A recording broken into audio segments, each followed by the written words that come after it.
Soal nomor 1. Berikut adalah implikasi perkembangan kepribadian siswa dalam pembelajaran, kecuali A. Materi dikaitkan dengan kehidupan sehari-hari, B. Guru menjadi model bagi siswa, C. Penanaman nilai-nilai religius dan moral, D. Metode pembelajaran yang sesuai dengan perkembangan siswa. Jawabannya adalah B.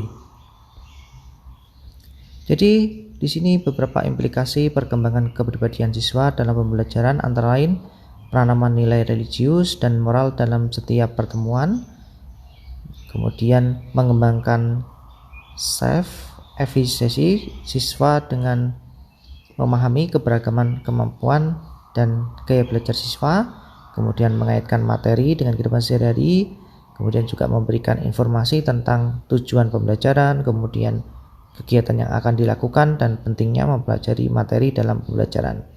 Kemudian juga menggunakan metode pembelajaran yang tepat. Kemudian mengembangkan pembelajaran yang menyenangkan dan menggunakan pembelajaran kooperatif untuk menumbuh kembangkan sifat kerjasama dan kepribadian siswa. Soal nomor 2. Berikut yang merupakan penyebab siswa tidak siap secara fisik untuk mengikuti pembelajaran adalah A. Tidur hingga larut malam karena menonton sepak bola, B. Lebih memilih menyelesaikan membaca komik dibandingkan buku pelajaran, C. Lupa mengerjakan tugas sehingga enggan masuk kelas, D. Selalu bercanda dengan teman sebangku sebelum pelajaran dimulai. Jawabannya adalah A. Jadi salah satu penyebab siswa tidak siap secara fisik untuk mengikuti pembelajaran adalah tidur hingga larut malam karena menonton sepak bola. Nah, hal ini menyebabkan siswa menjadi mengantuk saat di kelas sehingga dapat mengganggu konsentrasinya dalam belajar. Soal nomor 3. Usia anak SMP dalam hal perkembangan sosial menurut Erikson berada pada tahap A. Rasa percaya diri, B. Otonom, C. Inisiatif, D. Identity. Jawabannya adalah D.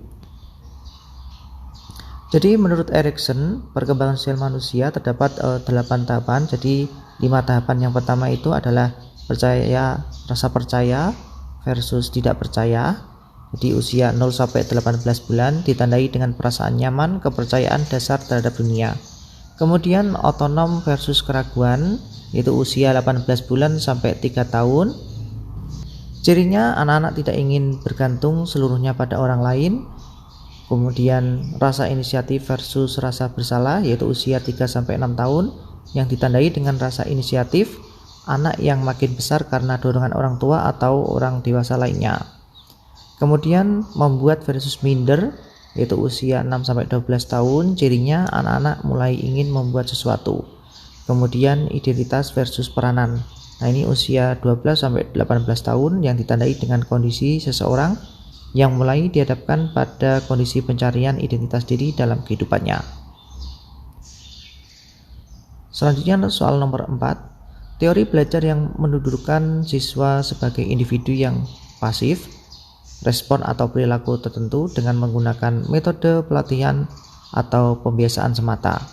Munculnya perilaku akan semakin kuat bila diberikan penguatan dan akan menghilang bila dikenai hukuman. Merupakan pengertian dari teori belajar A. Behaviorisme, B. Humanistik, C. Cybernetik, D. Konstruktivis.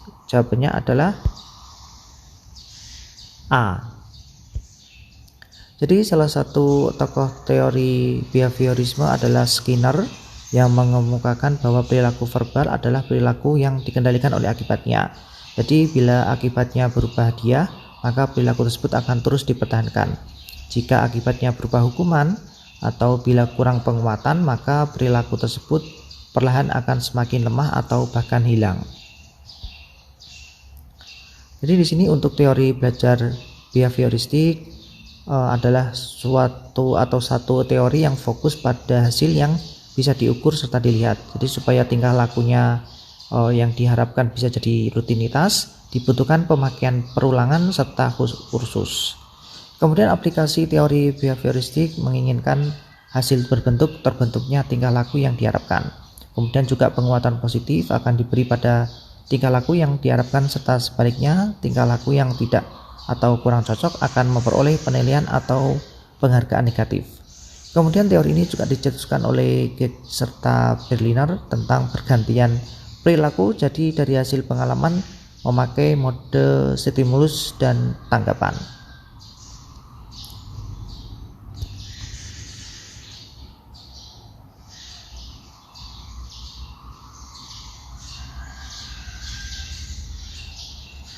Kemudian untuk teori belajar kognitif ini, menurut para ahli, proses belajarnya akan berjalan secara baik jika materi pelajaran yang diberi dengan berkaitan serta menyesuaikan dengan pas dengan susunan kognitif yang sudah dipunyai siswa awalnya.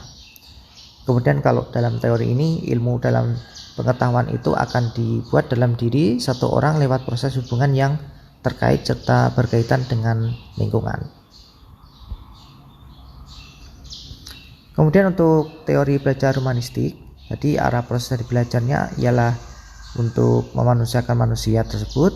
Kemudian proses belajar akan dipandang sukses saat pelajar sudah bisa mengerti lingkungan dan dirinya, serta berupaya untuk sampai manifestasi diri dengan lebih baik. Kemudian kalau teori ini akan ambil pemikiran dari aktor belajar serta tidak dari pengamat. Jadi guru bertindak jadi fasilitator untuk memberi motivasi serta kesadaran tentang arti kehidupan pada siswa. Kemudian kalau teori belajar konstruktivistik, jadi ini adalah teori belajar yang dalam psikologi ialah teori belajar konstruktivistik yang mengatakan jika persoalan ditampilkan dari pancingan dengan internal. Jadi ada sebab terjaga berdasar pengetahuan yang direkonstruksi sendiri oleh beberapa siswa dikit demi sedikit, serta hasilnya diperluas lewat kerangka yang hanya terbatas serta tidak hadir dengan datang. Jadi dalam teori ini benar-benar diakui jika siswa dapat cari sendiri permasalahannya. Dalam teori ini benar-benar diakui jika siswa dapat cari sendiri permasalahannya, membuat pengetahuannya sendiri lewat kekuatannya berpikir, serta rintangan yang ditemui oleh beberapa siswa. Dan mereka bisa mengakhiri serta membuat ide tentang keseluruhannya pengalaman yang berbentuk fakta serta teori pada sebuah bangunan yang utuh. Kalau untuk teori belajar sibernetik merupakan teori belajar yang relatif baru dibandingkan teori-teori yang sudah dibahas sebelumnya. Jadi kalau menurut teori ini, belajar adalah pengolahan informasi. Informasi yang didapat hanya mampu bertahan kurang lebih 15 detik apabila tanpa adanya upaya pengulangan. Soal nomor 5, teori belajar kognitif mulai berkembang pada abad terakhir sebagai protes teori perilaku yang telah berkembang sebelumnya. Peneliti yang mengembangkan teori kognitif adalah A. Bandura, Wilczewski, Ausubel. B. Ausubel, Brunner, Bandura. C. Wilczewski, Ausubel, Brunner. D. Piaget, Brunner, Vygotsky. D. Piaget, Brunner, Vygotsky. Jawaban yang tepat adalah D. Piaget, Brunner, dan Vygotsky. Untuk tokoh teori behaviorisme atau perilaku adalah Pavlov, Thorndike, kemudian Watson, Bandura, Ausubel, Geek, kemudian Skinner.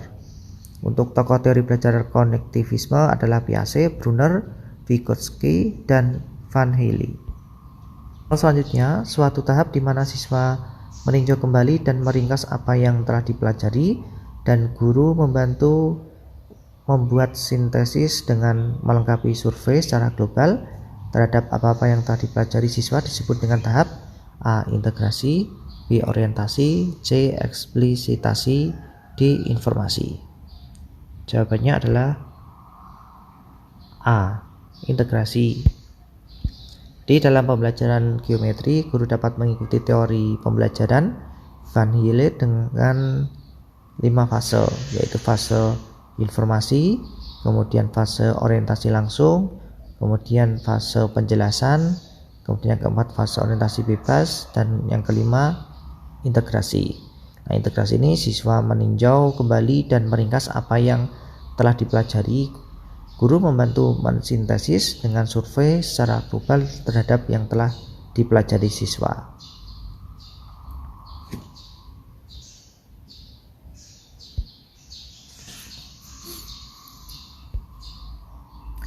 Selanjutnya, suatu proses di mana seorang individu yang lebih banyak pengetahuannya membantu individu yang lebih sedikit pengetahuannya untuk menuntaskan suatu masalah melampaui tingkat kemampuannya, disebut A. Penguatan, B. Zone of Proximal Development atau ZPD, kemudian C. Scaffolding, kemudian D. Reconciliation. Jawabannya adalah C. Jadi untuk suatu proses di mana seorang individu yang lebih banyak pengetahuannya membantu individu yang lebih sedikit pengetahuannya untuk menuntaskan suatu masalah melampaui tingkat kemampuannya disebut scaffolding. Nah, scaffolding digunakan sebagai intervensi tidak langsung dalam proses pembelajaran, baik dalam bentuk interaksi antar komunitas belajar maupun teks yang bermanfaat untuk mendorong pencapaian perkembangan aktual siswa menuju perkembangan potensial. Soal selanjutnya, aliran pembelajaran yang menekankan bahwa pengetahuan dikonstruksi individu melalui interaksi sosial dengan individu-individu lain, terlebih yang mempunyai pengetahuan dan sistem kultural yang lebih baik, disebut A. Konstruktivisme, B. Konstruktivisme sosial, C. Konstruktivisme personal, D. Behaviorisme. Jawabannya adalah B. Jadi untuk konstruktivisme sosial memandang bahwa belajar merupakan suatu proses pengkonstruksian pengetahuan yang diperoleh secara individu dan melalui proses interaksi dengan objek yang dihadapi serta pengalaman sosial. Nah, teori ini dikembangkan oleh Vygotsky. Selanjutnya, peristiwa atau proses. Soal selanjutnya, peristiwa atau proses mengaitkan objek baru dengan konsep yang telah ada melalui identifikasi perbedaan disebut A. Asimilasi, B. Interaksi, C. Ekuilibrasi, D. Akomodasi. Jawabannya adalah D. Jadi menurut Piaget, proses adaptasi seseorang terhadap lingkungan melalui dua proses, yakni asimilasi dan akomodasi. Asimilasi itu adalah proses di mana informasi-informasi dan pengalaman baru diserap atau dimasukkan ke dalam struktur kognitif manusia.